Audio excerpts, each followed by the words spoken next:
I can feel guilty that I've done so well because you compare yourself to someone, right? I've done so well compared to my family. I've done so well compared to my friends. I feel bad for all of this that I have. A scarcity mindset, I think, is predominantly shaped by childhood, by the family you came from, by your family's lived experience. I think a lot of times overcoming guilt and anxiety, we have to look at and recognize, what mindset do we have? What mindset do our partners have?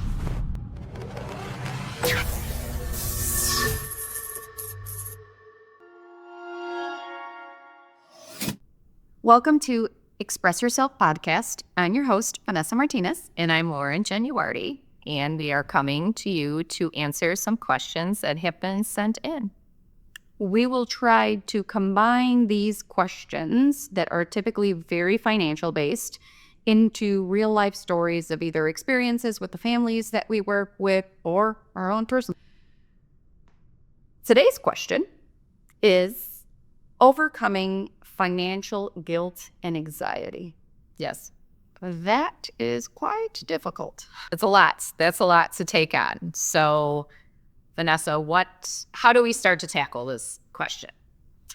I think here we'd start with planning.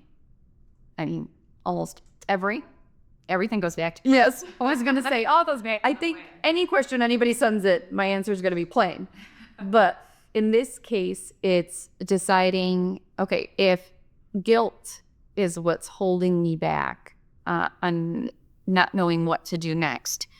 Guilt can go both ways, right? Guilt, I can feel guilty that I've done so well for myself. True. And it's always what we do as humans, because you compare yourself to someone, right? I've done so well compared to my family. I've done so well compared to my friends. I feel bad for all of this that I have. Or backwards, right? I feel guilty that I haven't done enough. Yes. I don't have as much as Lauren has. I don't have as much as Tom has. So I feel guilty because of that. I feel less than. Planning allows you to at least slowly understand where the guilt is coming from and how to overcome that guilt.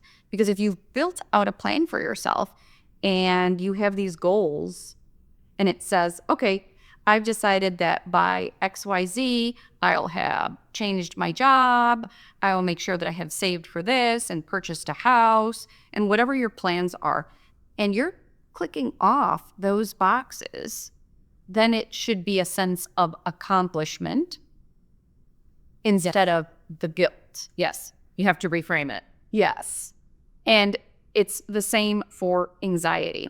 With anxiety, I actually think planning helps even more because on anxiety, it's typically the stronger one is I'm too late.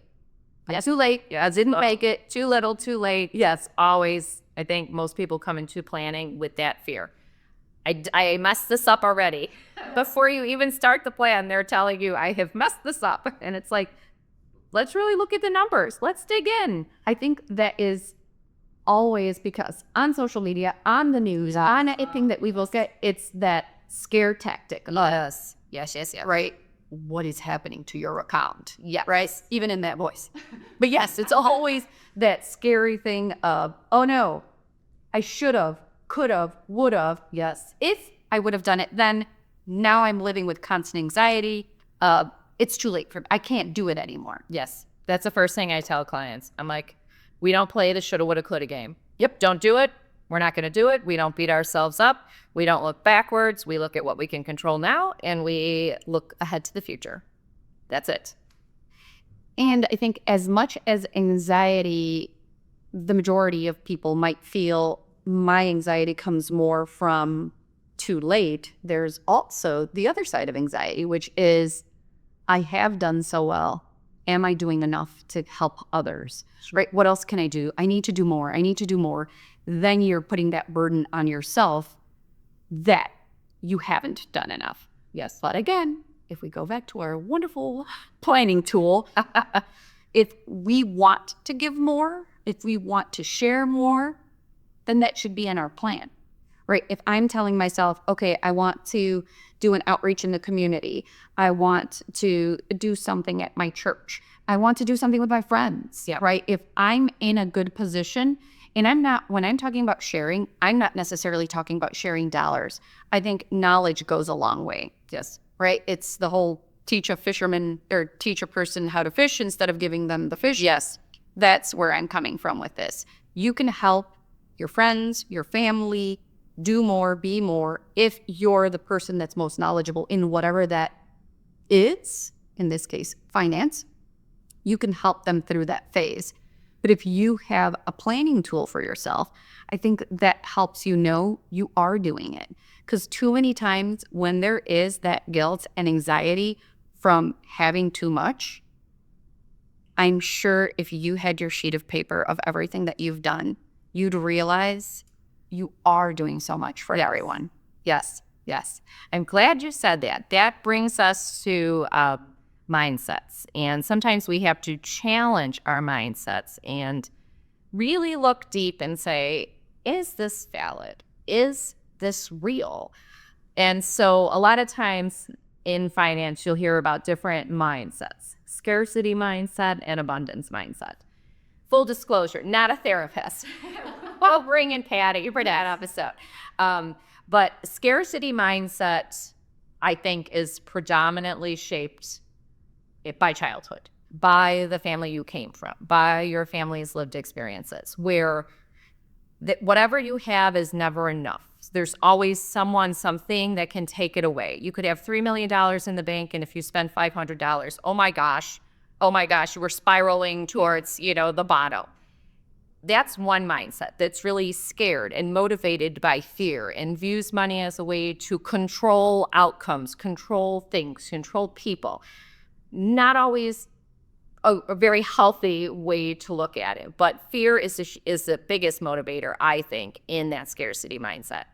And then you have people that are really in the abundance mindset. Now they're polar opposites. They are the people that everything will be fine, that it will all work out. And they're optimistic. They always feel that that things will work out. Things will be provided, and not coming from someone else, but like the stars will align and the job will work out and the opportunity will be there. And they have a completely different approach to money. And so when we see someone with an abundant mindset, sometimes they are your risk takers. They're the ones that are going to go and start the business, and they're going to be like, it's fine, it will work out. The next client will come in and we'll just grow and we'll build. Whereas if you had a scarcity mindset person thinking about starting a business, they're like, oh my gosh, I can't do this until there's X number of millions of dollars in the bank account. We can't possibly do this. And I think a lot of times overcoming guilt and anxiety, we have to look at and recognize, what mindset do we have? What mindset do our partners have? What was the mindset of our family? And how do we right size that? And again, not a therapist, but from what I have read and learned is that when you have a scarcity mindset, in particular that mindset, really challenging the assumptions. Is this correct? Is my family really going to go bankrupt if we go on this one trip? Likely not. Correct.